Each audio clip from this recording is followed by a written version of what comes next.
Fala, almanaqueiros! Sejam muito bem-vindos, sejam muito bem-vindas. Eu me chamo Matheus Reis e vocês estão no Almanaque Filmes e Séries. Em pleno 2026, Hollywood resolveu queimar 30 milhões de dólares em um filme de ação.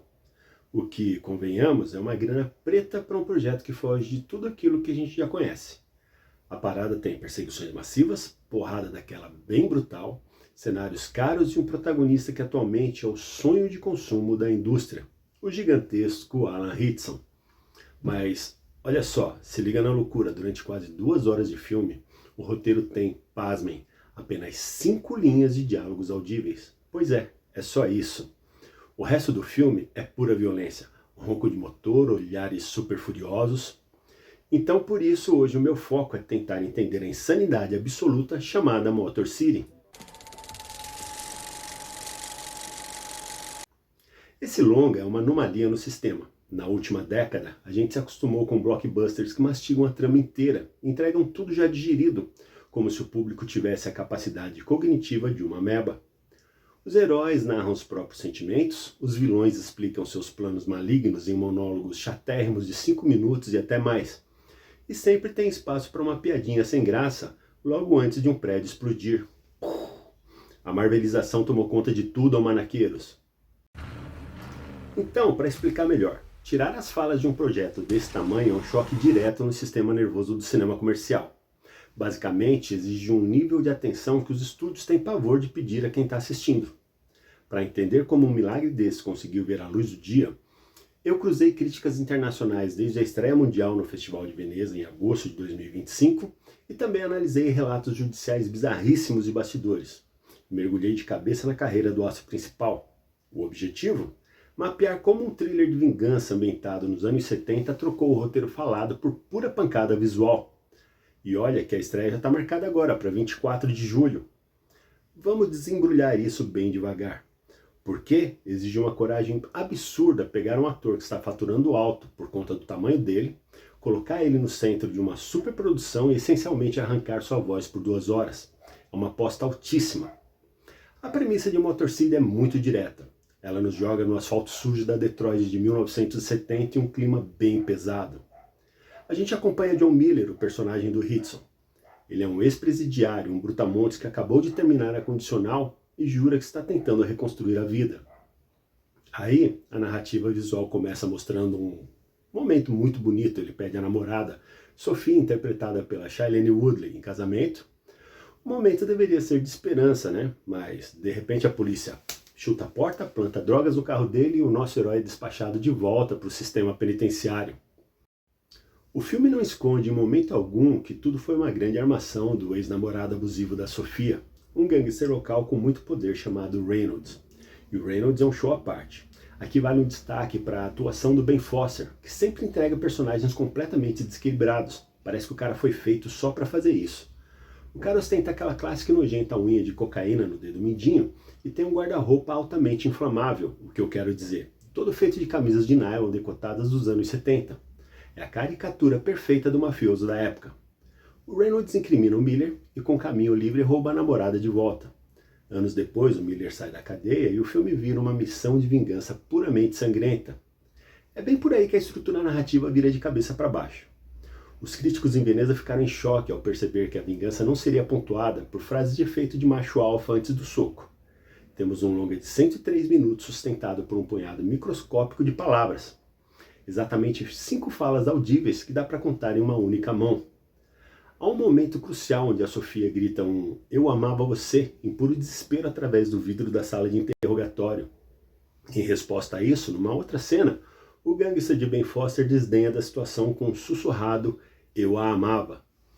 E esse é basicamente todo o contexto emocional falado do filme inteiro. O resto?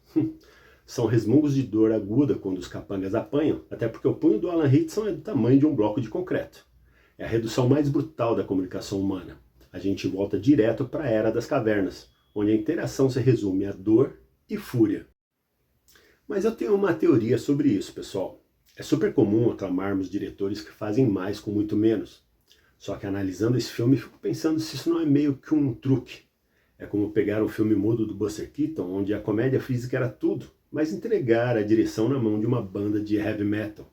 onde o trauma por força contundente substitui a fala inteligente. Fica então o questionamento. Tirar o diálogo não seria uma muleta genial para evitar escrever um roteiro dramático ruim? Ou é realmente um obstáculo gigante para o ator? Afinal, se você não precisa decorar o texto e só precisa fingir que está quebrando a cara das pessoas, teoricamente parece mais fácil, né? No entanto, isso levanta uma questão importante sobre a mecânica da atuação. O próprio Alan Ritchson argumentou o oposto nas entrevistas, confessando que no início, a ideia de não poder falar o deixou apavorado. Pois é, o Alan Ritchson apavorado.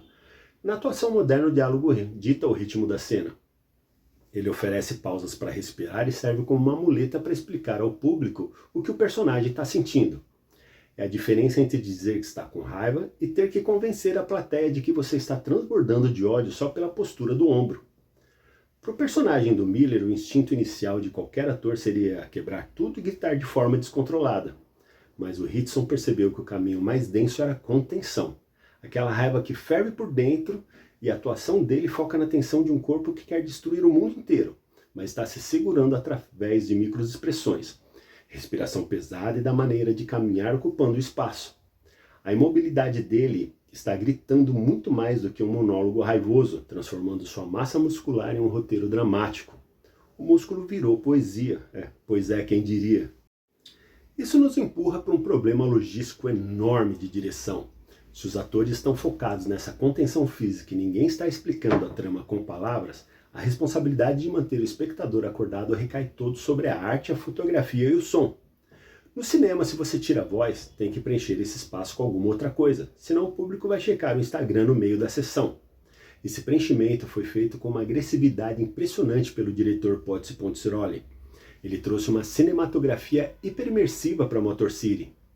E nós estamos falando de um visual saturado que as críticas descreveram como um videoclipe sujo da MTV perdido dos anos 90, só que com orçamento de blockbuster. Há muita poça d'água no asfalto refletindo neon vibrante, fumaça de escapamento e iluminação crua. A cereja do bolo dessa atmosfera é a música, comandada por ninguém menos que Jack White, a lenda do rock e também nativo de Detroit. A trilha atua quase como um maestro da violência, substituindo as falas com justaposições sombrias e irônicas, que funcionam como um comentário sarcástico sobre as cenas. Por exemplo, na cena em que o Miller pede a Sophie em casamento, o único momento de paz do filme toca Lovely Day, do Bill Withers. Aquele som ensolarado serve para preparar a queda catastrófica que vem logo depois. Quando a armação acontece e vemos a Sofia presa no relacionamento tóxico com o vilão, começa a tocar a Feel Love, da Donna Summer. A ironia é palpável, mas o contraste mais doentio ocorre em uma cena de tortura bem gráfica, sangue voando, ossos estalando, e ao fundo toca um pop leve chamado Moonlight Feels Right, do Starbuck. Tem também uma fuga frenética da prisão ao som de Nights in White Satin, do The Moody Blues. A trilha sonora é literalmente um narrador cínico da história. É o Jack White rindo da desgraça alheia. Por outro lado, as opiniões da imprensa colidiram forte nisso. Veículos como Screen Daily apontaram que o filme tropeça na própria ambição, entregando mais estilo do que substância e criticando o uso quase feticista da câmera lenta.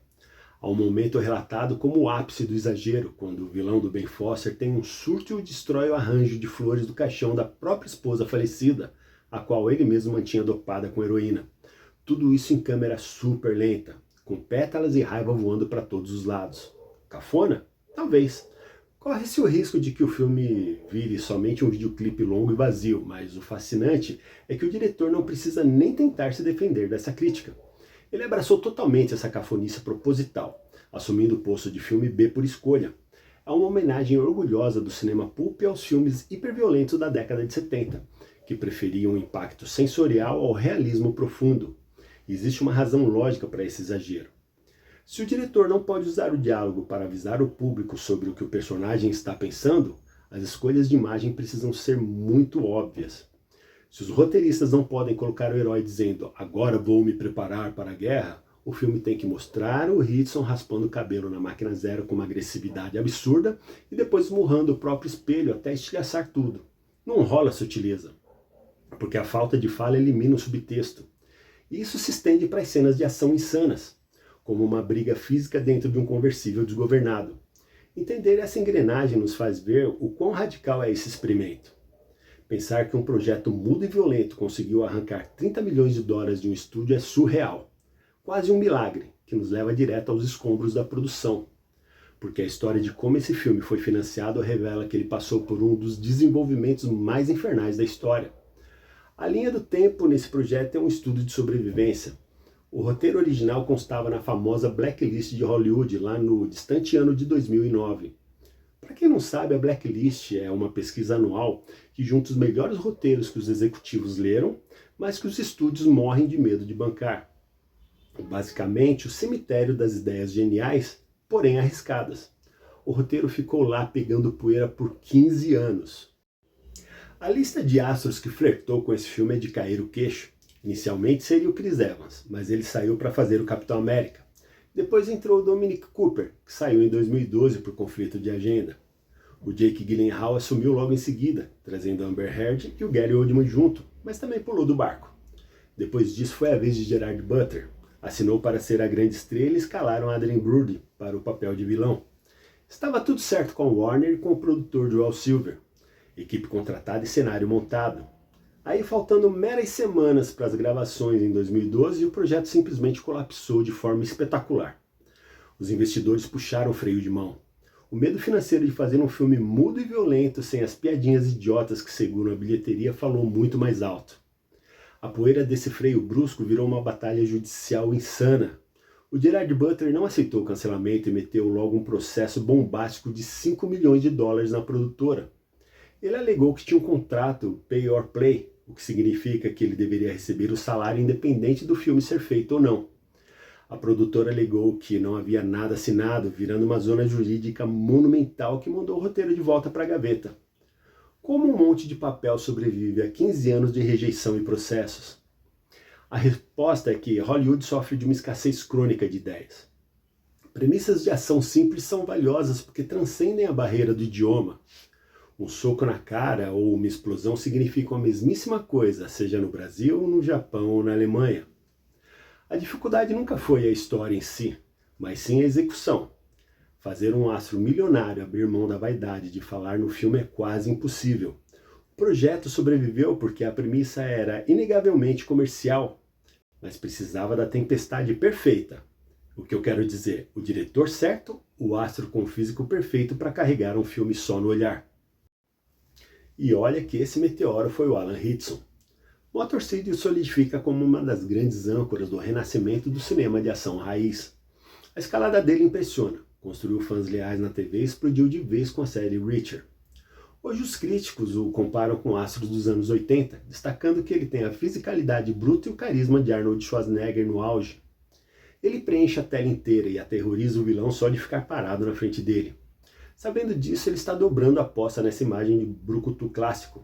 Motor City lança no meio do ano, mas já em setembro de 2026, ele vai estrelar outro filme de ação focado no corpo a corpo, chamado Runner.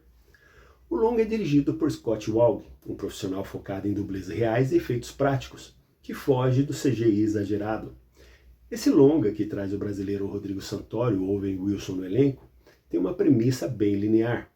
O Ritson precisa entregar um fígado saudável para o transplante urgente de uma garotinha, com o relógio correndo enquanto foge de mercenários implacáveis que querem tomar o órgão dele. É uma perseguição ininterrupta levada ao extremo. Por sinal, falando em extremos, os sets desses filmes de ação real são verdadeiras panelas de pressão. Durante a gravação de Runner na Austrália, um produtor foi demitido sumariamente no meio das filmagens. Por quê? Uma investigação interna apontou problemas graves de comportamento e assédio moral com a equipe técnica. A pressão em cima de um profissional que tenta capturar manobras ao vivo sem poder consertar na pós-produção com o computador é uma responsabilidade imensa e insana. Ali o bicho pega de verdade. Juntando tudo isso, Motor City com dublês quebrando vidros de verdade e Runner apostando na ação sem tela verde, o mercado parece dar uma resposta clara de que o público de 2026 sofre de fadiga de super-heróis. Há um cansaço generalizado de gente voando em fundo falso, sem peso real.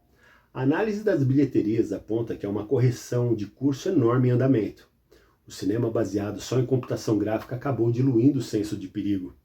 Quando todo herói é à prova de balas, as apostas e atenções desaparecem, ficam parecendo videogame de fliperama.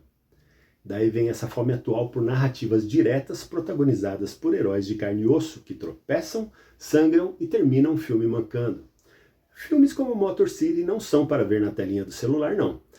Eles são arquitetados para tremer a cadeira do cinema com o ronco do motor, marcando o retorno inegável do cinema puramente tátil. A conclusão é que Motor City não é só um thriller sobre caras batendo em caras. É um experimento de altíssimo custo fantasiado de filme B, uma ópera super violenta regida por Jack White e um teste de sobrevivência sobre como atuar com o corpo. É a prova viva de que um aço de ação pode segurar a atenção apenas com os olhos, e o triunfo de um pedaço de papel que sobreviveu por 15 anos à covardia de Hollywood. Mas há uma implicação ainda maior para todos nós.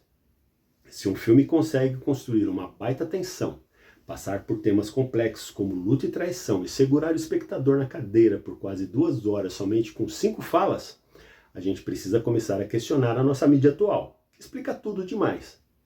Quanto dessa exposição e falatório infinito das séries e filmes de hoje é realmente necessário para contar uma boa história? A verdade é que não precisamos nem da metade. Menos blá blá blá e mais ação, por favor. Vivemos em um tempo de sobrecarga de informação, notificações apitando, estímulos visuais sem parar. Nesse cenário caótico, o silêncio absoluto parou de ser só uma escolha estilística e virou um oásis. Ironicamente, tornou-se o efeito especial mais incisivo e poderoso da gramática do cinema moderno, embora pouquíssima gente esteja usando. Às vezes, o maior estrondo que você pode causar na cultura pop exige apenas puxar a tomada do microfone. Eu concluo a minha análise por aqui. Muito obrigado a todos que me acompanharam e até a próxima exploração profunda. Fui!